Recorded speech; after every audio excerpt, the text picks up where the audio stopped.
बिस्मिल्लाहिर्रहमानिर्रहीम। अस्सलाम वालेकुम नादरीन, आप यूट्यूब चैनल देख रहे हैं। मैं इमरान ख़ान हूँ। नादरीन, सबसे पहले वेनेज़ुएला की सूरत हाल पे हम बात करते हैं और उसके हवाले से कुछ स्टेटमेंट अमेरिका से अब आना शुरू हुए हैं। दोनों तरफ का रद्द-ए-अमल है। अमेरिका की जो हुकूमत है और हुकूमत के हमायती हैं वो इस ऑपरेशन को एक कामयाब ऑपरेशन कह रहे हैं और वो उससे बहुत खुश हैं। उसकी एक बहुत बड़ी वजह है, अमेरिका ने चंद घंटों में वो हासिल कर लिया जो ममालिक कई दहाइयों में हासिल नहीं कर सकते। यानी ममालिक ने, कई ऐसे ममालिक हैं जो 50-50 साल से मेहनत कर रहे हैं, 60-60 साल से मेहनत कर रहे हैं और वो इतना पैसा कभी ख्वाब में सोच भी नहीं सके जितना अमेरिका ने एक छोटे से ऑपरेशन में चंद धमाकों के बाद हासिल कर लिया। ये बहुत बड़े वसाइल हैं। सिर्फ इनमें मैं तेल का जिक्र करूं तो आप हैरान हो जाएंगे। इसके अलावा वहाँ पे सोना भी है, दीगर धातें भी हैं, बहुत कीमती धातें हैं जो मुस्तकबिल में बहुत काम आने वाली हैं। उनका तस्करा अगर हम छोड़ दें अभी और सिर्फ वेनेज़ुएला में मौजूद हम तेल के ज़खायर की बात करें तो आप हैरान हो जाएंगे कि ये इतने बड़े ज़खायर हैं। ये दुनिया के सबसे बड़े तेल के ज़खायर हैं और अमली तौर पे अब ये अमेरिका के हो गए हैं। डोनाल्ड ट्रंप ने बिल्कुल साफ कह दिया है कि हम वेनेज़ुएला की देखभाल करने के लिए, वेनेज़ुएला को चलाने के लिए हम यहाँ से खतीर रकम निकालेंगे। साथ उन्होंने ये कहा कि जो ममालिक वेनेज़ुएला से तेल खरीदते हैं हम उन्हें तेल बेचेंगे। हुगो चावेज़ का जब दौर था, ये 2013 में इसका इंतकाल हो गया था कैंसर से, तो ये अमेरिका के लिए बड़ा टफ आदमी रहा और ये वेनेज़ुएला का सरबराह था। तो इसके दौर में ये 30 लाख बैरल तक तेल निकालते थे, लेकिन फिर इसकी मिकदार कम होती गई। अमेरिका ने बहुत पाबंदियां लगवा दी और ये 4-5 लाख बैरल तक आ गया। अभी भी आजकल ये कुछ 10 लाख बैरल के आसपास तेल निकालते थे। इनका बड़ा जो ख़रीदार है वो चाइना है। तो अमेरिका ने साफ कहा, जब सवाल पूछा कि अगर चाइना वगैरह एतराज़ करेंगे तो उन्होंने कहा जी हम उनको तेल बेचेंगे। जिन ममालिक को तेल चाहिए उनको हम तेल बेचेंगे और हम यहाँ से तेल निकालेंगे। अमेरिका इसको अपना हक समझता है। बहुत सारे अमेरिकन ये बात कर रहे हैं। अमेरिकी हुकूमत अब निगरानी करेगी, निगहबानी करेगी वेनेज़ुएला की। वहाँ का सदर और उनकी अहलिया वो उठाकर अमेरिकन ले गए और वो लेकर गए हैं उन्हें जराइम की पादाश में कि इन्होंने स्मगलिंग की है और स्मगलिंग की है मंशियात की, जिसकी वजह से इन पे केस चलाया जाएगा अमेरिका में। हकीकत क्या है, ये तो वक्त के साथ साथ चीज़ें खुलती हैं। तारीख बड़ी जालिम चीज़ है, लेकिन अमेरिका के अंदर से जो चंद आवाज़ें उठ रही हैं, ख़ास आवाज़ें उठना शुरू हो गई हैं पहले ही दिन, वो मैं आपके सामने मामला रख देता हूँ। लेकिन ये जो तेल है ना, 303 अरब बैरल, ये इसकी जो मालियत है वो कम से कम 17.3 ट्रिलियन डॉलर्स है। 1 ट्रिलियन डॉलर जो होता है ना वो 1000 अरब डॉलर होता है। पाकिस्तान के टोटल जो ज़खायर है ना वो 16-17 अरब डॉलर के करीब पहुंचते हैं, बड़ा हम जोर लगाते हैं। तो आप अंदाज़ा करें ना, हमारे ज़खायर जितने हैं उनको 1000 से आप मल्टीप्लाई कर दें, यानी 17 ट्रिलियन अमेरिकी डॉलर्स। ये इतनी बड़ी, यानी आप सिर्फ अमेरिका की और चाइना की दोनों की जीडीपी अलग करें ना, बाकी सारी दुनिया की जीडीपी से ज़्यादा ये रकम है जितने की ये ज़खायर है। अब अमेरिका अगर इन ज़खायर को बेचता है अगले चंद सालों तक तो वो ट्रिलियंस ऑफ डॉलर्स कमा सकता है। अमेरिका ने अफगानिस्तान के अंदर जो जंग लड़ी थी उसमें मुबैना तौर पे जो कहा जाता है, जो दावा किया गया, बेशुमार पैसा खाया भी जाता है, लेकिन अमेरिका का ये दावा है कि अफगानिस्तान की जंग और ये जो इराक की जंग हुई थी, अमेरिका को लगभग कोई 2 ट्रिलियन डॉलर में पड़ी थी। अब ये चंद घंटों की कार्रवाई ने, और वहाँ से क्या कमाया अफगानिस्तान से अमेरिका ने? कुछ खास कमाई नहीं की। बहुत सारी मादनियात मिली उन्हें, लेकिन खास बड़ी कमाई ऐसी नहीं हुई जो चंद घंटों के इस ऑपरेशन में हो गई।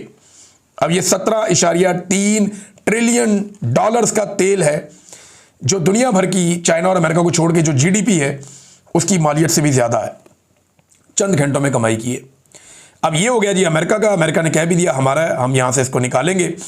और जो वहाँ की अपोजिशन थी वेनेज़ुएला में, जिन्हें लगता था कि ट्रंप आएगा और उनके लिए बड़ा फ़ायदा हो जाएगा, ख़ास तौर पे वो जो खातून थी मारिया कुरीना, जिनको 2025 का अमन का नोबेल इनाम भी मिला, उनके बारे में डोनाल्ड ट्रंप ने कहा, उन्हें उम्मीद लगी थी कि वो सदर बन जाएंगी। पहले खबरें भी आ रही थी, पता नहीं उन्होंने हलफ उठा लिया, कुछ इस तरह चीज़ें। लेकिन डोनाल्ड ट्रंप का ये एक स्टेटमेंट मेरे सामने गुजरा, उनका वो बहुत अच्छी है मगर उनके मुल्क में उनकी इज्जत नहीं है। तो फिलहाल जो नायब सदर हैं उनके बारे में डोनाल्ड ट्रंप ने कहा वो काम चलाएंगी और उन्हें काम करना पड़ेगा। और डोनाल्ड ट्रंप के जो लोग हैं जो डोनाल्ड ट्रंप के करीबी साथी हैं वो निगरानी करेंगे वेनेजुएला के अंदर इस सारे अमल की। उन्होंने कहा जी ज़रूरत पड़ेगी हम इससे बड़ा हमला करेंगे और ज़्यादा फौज भी ज़मीन पे उतार सकते हैं। तो ये जनाब अमेरिका ने कार्रवाई की है। अब इसके ऊपर जो रद्द अमल आ रहा है, सबसे पहले मैं आपको एक ट्वीट माइक पोम्पियो का पढ़ के सुनाता हूँ। बहुत इंपॉर्टेंट आदमी है ये। डोनाल्ड ट्रंप के जब पिछला दौरे हुकूमत था तो उसमें वज़ीर ख़ारजा थे डोनाल्ड ट्रंप के, अभी मार्को रूबियो हैं, पहले माइक पोम्पियो थे। तो माइक पोम्पियो ने कहा कि अब जो ईरानी रजीम है वो ख़तरे में है और वहाँ पे बहुत ज़्यादा एहतजाज हो रहे हैं, और उन्होंने शहरों के नाम भी लिए, बल्कि उन्होंने कहा कि दर्जनों शहरों के अंदर एहतजाज हो रहे हैं। उन्होंने मशहद का नाम लिया, तेहरान का नाम लिया, ज़हदान का नाम लिया, लेकिन साथ ही उन्होंने एक जुमला लिखा माइक पोम्पियो ने, जिसमें उन्होंने लिखा नेक्स्ट स्टॉप बलूचिस्तान। ये उन्होंने क्यों लिखा? बलूचिस्तान भी मादनियात से भरा हुआ है, यानी अगर वेनेजुएला में बहुत ज़्यादा तेल है तो फिर याद रखिएगा कि ईरान में भी बहुत ज़्यादा तेल के ज़खायर है और उन पे भी तेल बेचने पर पाबंदी है, जबकि बलूचिस्तान में बेशुमार मादनी वसाइल हैं और ये सारी दुनिया जानती है क्योंकि टथियान बेल्ट जो है वो यहाँ से गुजरती है और इस बेल्ट के ऊपर बेशुमार मादनी ज़खायर मौजूद हैं। सोना है, कॉपर है, लिथियम है, बेशुमार मादनियात हैं, रेयर अर्थ मिनरल्स हैं। तो उन्होंने कहा जी कि नेक्स्ट स्टॉप बलूचिस्तान। पाकिस्तान की गवर्नमेंट को इसके ऊपर सवाल ज़रूर पूछना चाहिए।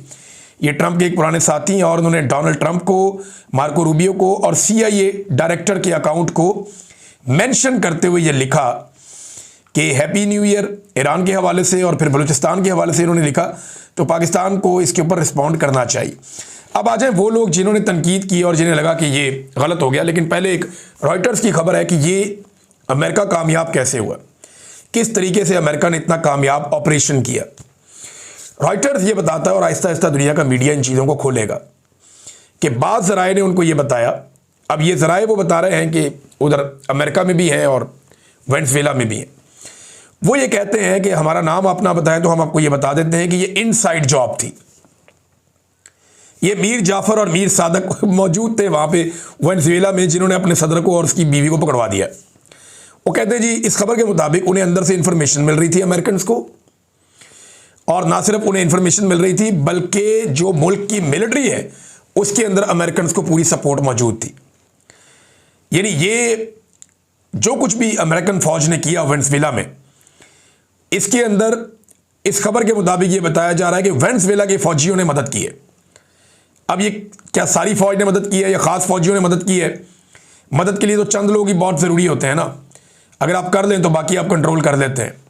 तो अमेरिका के इस बड़े और कामयाब ऑपरेशन के पीछे ना सिर्फ अमेरिका की मिलिट्री पावर है, बल्कि उनकी ज़बरदस्त इंटेलिजेंस और उनकी ये सलाहियत कि वो सिस्टम के अंदर घुस के एक रजीम चेंज करने की पूरी कैपेबिलिटी रखते हैं, वो बहुत काम आई। उन्होंने अंदर अपने लिंकेजेस बनाए, अंदर अपने बंदे जो है वो इंस्टॉल किए, बंदों के ज़रिए से उन्होंने इनसाइड इन्फॉर्मेशन हासिल की और एग्जैक्टली वो टारगेट अचीव किया जो वो करना चाहते थे। अब इसमें एक चीज़ और आप याद रखिएगा कि कुछ इतलात के मुताबिक दर्जनों लोग इसमें मारे भी गए उस रात में जब ये खौफनाक ऑपरेशन हुआ, लेकिन अमेरिकन का कोई बड़ा नुकसान इसमें नहीं हुआ। अब जो अपोजिशन लीडर थी मारिया कोरिना, उसको उम्मीद थी कि उसकी बारी लग जाएगी, लेकिन ट्रंप ने उसकी बारी नहीं लगाई फिलहाल, और कुछ लोग कह रहे हैं कि उसको डिच कर दिया गया। सबसे पहले एक स्टेटमेंट मैं आपके सामने रखता हूँ ज़ोहरान ममदानी का। ये न्यूयॉर्क के मेयर हैं जहाँ पे लाया गया है सदर और उसकी एहलिया को, जो वेनेजुएला के साबिक सदर और एहलिया। तो उन्होंने कहा जी सुबह जो है मुझे ब्रीफ किया गया कि हमारी मिलिट्री ने कैप्चर किया है वेनेजुएला के प्रेसिडेंट निकोलस मादुरो और उनकी वाइफ को, और इन्हें जो है वो कैद करके यहाँ पे न्यूयॉर्क में लाया जाएगा। और साथ ही उन्होंने ये कहा कि ये यकतरफा हमला था एक कौम की सॉवरेनिटी के ऊपर, एक कौम की खुदमुख्तारी के ऊपर यकतरफा हमला था, और ये एक तरफ जो यकतरफा हमला होता है किसी कौम के ऊपर, वो एक जंगी कदम होता है, एक्ट ऑफ वॉर उन्होंने इसे करार दिया। और ये उन्होंने ये भी कहा कि ये फेडरल और इंटरनेशनल लॉज की खिलाफ वर्जी है कि डोनाल्ड ट्रंप की हुकूमत ने जो किया वेनेजुएला में, ये ना सिर्फ अमेरिका के बल्कि बैनुल-अक़वामी कवानीन की खिलाफ वर्जी की है। और इन्होंने पहले आवाज़ उठाई सबसे, ममदानी का मैंने ट्वीट देखा, और साथ ही उन्होंने ये कहा कि इसके साथ जो है वो अमेरिकन के लिए प्रॉब्लम्स भी क्रिएट होंगी, साथ उन्होंने ये भी कहा कि बहुत सारे वेनेजुएला के लोग मेरी सिटी में रहते हैं, तो उन्होंने ये भी कहा कि मैं उनकी सेफ्टी और उनके हवाले से जो है वो इक़दामात करूँगा। ये ममदानी ने सबसे पहले बात की, इसको गलत करार दिया। फिर ये एक जर्नलिस्ट हैं एलन मैकलियर्ड, ये बताते हैं जनाब कि ये पहला रिजीम चेंज ऑपरेशन नहीं है अमेरिका का। अमेरिका ने सिर्फ ये जो लैटिन अमेरिका के ममालिक हैं, जो अमेरिका के साथ जो ममालिक हैं, यहाँ पे कितने रिजीम चेंज ऑपरेशन किए उसकी उन्होंने तफसीलात लिखी हैं। नंबर 1, 1952 में क्यूबा के अंदर रिजीम चेंज ऑपरेशन किया गया, ग्वाटेमाला में 1954 में, एल सल्वाडोर में 1980 में, और इसके बाद जनाब एक कंट्री है होंडुरास, ये जनाब 2009 में, निकारागुआ ये जनाब 1980 में, पनामा में 1989 में, हेटी में 1959 और 2004 में, पीरू में 1962 और 1975 में, और डोमिनिकन रिपब्लिक में 1965 में, वेनेजुएला में 2002 में भी रिजीम चेंज ऑपरेशन हुआ था, बोलीविया में 1980 में, पैराग्वे में 1954 में, ब्राज़ील में 1964 में, चिली में 1973 में, अर्जेंटीना में 1976 में और उरुग्वे में 1973 में। तो ये इतने सारे रिजीम चेंज अमेरिका ने किए हैं। उन्होंने सारी की सारी डिटेल बताई हुई है कि इक्का दुक्का जगह छोड़ के ऑलमोस्ट हर मुल्क में, यहाँ पे ज़्यादातर मुल्कों में अमेरिका ने कभी ना कभी कोई रिजीम चेंज ऑपरेशन किया हुआ है। ये एलन मैकलियर्ड ने बताया, जो एक जर्नलिस्ट हैं। अच्छा, उसके बाद जी एक अलेक्जेंड्रिया जो इस वक्त कांग्रेस वुमेन है अमेरिका में, उनका एक ट्वीट है। उन्होंने स्टेटमेंट दिया कि ये ड्रग्स से मुतालिक नहीं था, ये जो भी हुआ ये कुछ और था। अगर ये ड्रग के मुतालिक होता तो पिछले ही हफ्ते एक बहुत बड़े ड्रग डीलर को या एक बहुत बड़े स्मगलर को, जो ड्रग्स की स्मगलिंग करता है और पूरी दुनिया के अंदर एक बड़ा ड्रग डीलर है, उसे पिछले महीने डोनाल्ड ट्रंप माफ़ी ना देता अगर ये मनशियात से मुतालिक होता। उन्होंने कहा ये तेल से मुतालिक है और रिजीम चेंज से मुतालिक है, ये कांग्रेस वुमेन ने कहा। इसके बाद एक और क्रिस्टल बॉल एक जर्नलिस्ट हैं, उन्होंने बाकायदा नाम लेकर बताया कि जॉन ऑरलैंडो ये एक बहुत बड़ा ड्रग ट्रैफिकर है। इसके बारे में उन्होंने कहा जी कि क्योंकि डोनाल्ड ट्रंप के कुछ दोस्त नाराज़ हो रहे थे और उसकी वजह से इसे पिछले महीने आज़ाद किया गया, इसे माफ़ी दी गई है डोनाल्ड ट्रंप की जानिब से। और अगर आप ये यकीन रखते हैं कि वेनेजुएला के अंदर जो भी किडनैपिंग हुई है और हमला हुआ है ये ड्रग से मुताल्लिक है, तो मैं आपको ये बता दूं कि ऐसा नहीं है। और मैं आपकी मदद कर देती हूँ ये जानने में कि डोनाल्ड ट्रंप ने पिछले ही महीने एक बहुत बड़े, पूरी दुनिया के अंदर जो जाना जाता है ड्रग डीलर के तौर पे या स्मगलर के तौर पे, जॉन ऑरलैंडो, उसको माफ़ी दी है सिर्फ अपने कुछ दोस्तों की नाराज़गी से बचने के लिए। इस किस्म का इन्होंने एक मफादात का खेल इसको करार दिया। तो ये खातून भी इसके ऊपर बोली हैं। तो अमेरिका में भी आवाज़ें उठ रही हैं रिजीम चेंज ऑपरेशन के ख़िलाफ़, ये जो वेनेजुएला में हुआ है।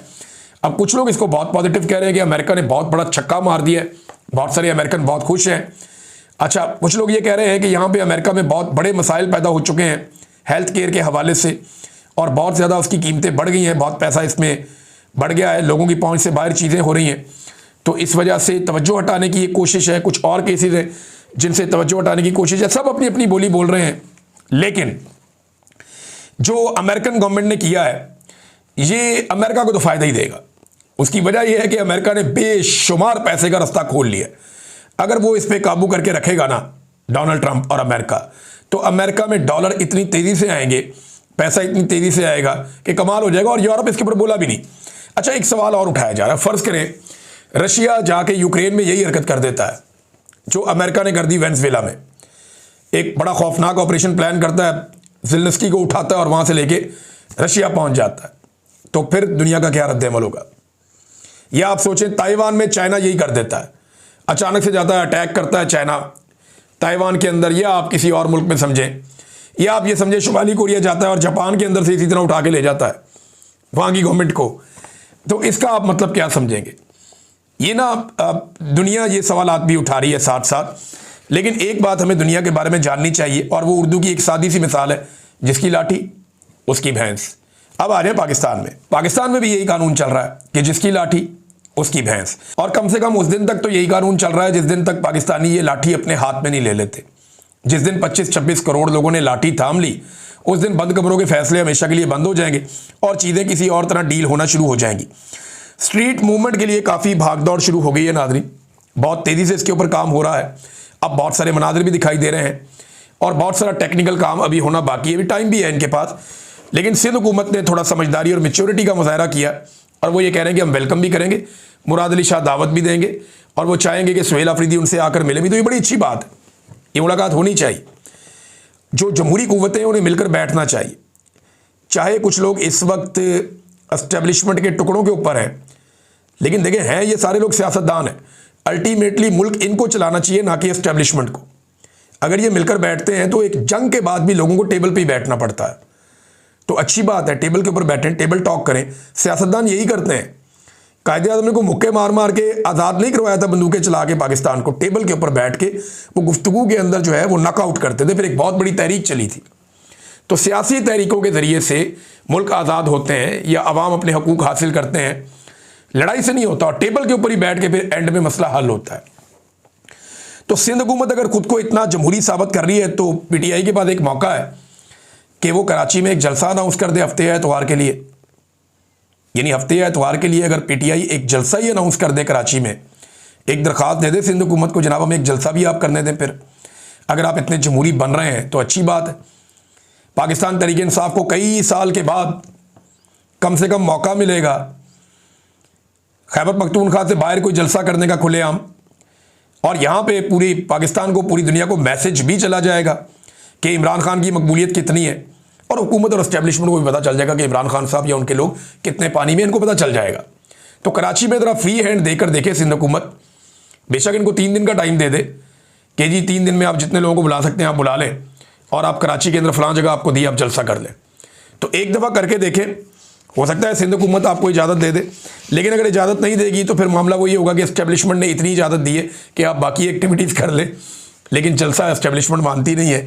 मुझे नहीं लगता कि एस्टेब्लिशमेंट इस वक्त जलसे के लिए मानेगी। बहरहाल मुज़ाकरात के लिए कोई ना कोई दरवाजे खोलने की कुछ लोग कोशिश कर रहे हैं। राना सनाउल्लाह साहब ने एक स्टेटमेंट दिया, उन्होंने कहा जी कि अगर शहबाज शरीफ ने मुज़ाकरात की बात की है ना, तो अपनी पार्टी नवाज शरीफ सबसे मुशावरत की है, और एस्टेब्लिशमेंट से भी उन्होंने कहा इजाज़त या मुशावरत के बाद ही मुज़ाकरात की बात हुई है। कल राणा साहब एक स्टेटमेंट में ये कह रहे थे एक दिन पहले कि जनाब एस्टेब्लिशमेंट के पास तो आईनी इख्तियार ही नहीं है उनके पास मुज़ाकरात के अंदर बैठने का या बातचीत करने का। तो आज वज़ीर आज़म उनसे इजाज़त लेता है, ये कौन सा आईनी है इख्तियार? ये किस आइन के तहत जाके उनसे इजाज़त लेते हैं या उनसे मुशावरत करते हैं सियासी मुज़ाकरात के लिए? तो देखें, ये हकीकत हमें मान लेनी चाहिए कि इस वक्त पाकिस्तान की एस्टेब्लिशमेंट ही निज़ाम को चला रही है, सब कुछ उन्हीं के कंट्रोल में है। लिहाजा उन्हीं के साथ सारे स्टेक होल्डर को बैठ के बात करनी पड़ेगी कि बस कर दो, आप अपनी डोमेन में वापस जाएं, पाकिस्तान को चलने दें, पाकिस्तान को आगे बढ़ने दें, पाकिस्तान को अपना काम करने दें। नाज़रीन, साकिब बशीर साहब ने भी अब खबर दी है, इंजीनियर मोहम्मद अली मिर्ज़ा साहब के दावों को उन्होंने भी मुस्तरद कर दिया है। इससे पहले सुहेल रशीद साहब ने और 1-2 और जर्नलिस्ट हैं, उन्होंने भी ये कहा था कि जो मोहम्मद अली मिर्ज़ा साहब हैं, या तो किसी ने उनको बेवकूफ़ बनाया, या वो जो बातचीत कर रहे हैं वो दावे अब मुस्तरद करते हैं, ये मुमकिन नहीं है। इमरान खान साहब बिल्कुल किसी और जगह पे ये लोग क्लेम कर रहे हैं। अच्छा, मेरी एक सोर्स से बात हुई तो उसने मुझे ज़्यादा कुछ नहीं बताया, लेकिन उसने मुझे कहा कि जी मैंने सुन लिया है जो कहा इंजीनियर मोहम्मद अली मिर्ज़ा साहब ने। मैंने कहा जी मुझे ये बता दें कि जो बातें उन्होंने की हैं वो ठीक है। उन्होंने कहा जी नहीं, वो बातें दुरुस्त नहीं है। मैंने कहा वो ये क्यों कर रहे हैं, आपको समझ आई कुछ? उन्होंने कहा जी मैं इस बारे में कुछ नहीं कह सकता, लेकिन जो बातें वो कर रहे हैं वो दुरुस्त नहीं है, ये मालूमात टेक्निकली दुरुस्त नहीं है। अब ये लोग कंफर्म कर रहे हैं, साकिब बशीर साहब, सुहेल रशीद साहब, कुछ और इस्लामाबाद से जर्नलिस्ट जो अडियाला जेल जाते हैं वो लोग, कि जनाब ये मुमकिन नहीं है, ये कोई धोखा हुआ है इंजीनियर मोहम्मद अली मिर्ज़ा साहब के साथ। अगर आप थोड़ा उनको मार्जिन देना चाहें तो आप ये कह सकते हैं उनके साथ धोखा हुआ है, और अगर आप मार्जिन ना देना चाहें तो आप ये कह सकते हैं कि उनके दावे हम मुस्तरद करते हैं, वो बात ही गलत कर रहे हैं। लेकिन मोहम्मद अकरम नामी एक असिस्टेंट जेल था, असिस्टेंट सुपरिटेंडेंट ऑफ जेल था, उसको जबरी तौर पे लापता कर दिया गया था। सिर्फ इल्ज़ाम ये था कि उसने इमरान खान तक कोई पैगाम पहुंचाया या इमरान खान का पैगाम बाहर निकाला। और यहाँ पे इंजीनियर साहब इमरान खान साहब की बातें सुन रहे थे और वो कहते हैं कि मुझे सारा कुछ पता भी है।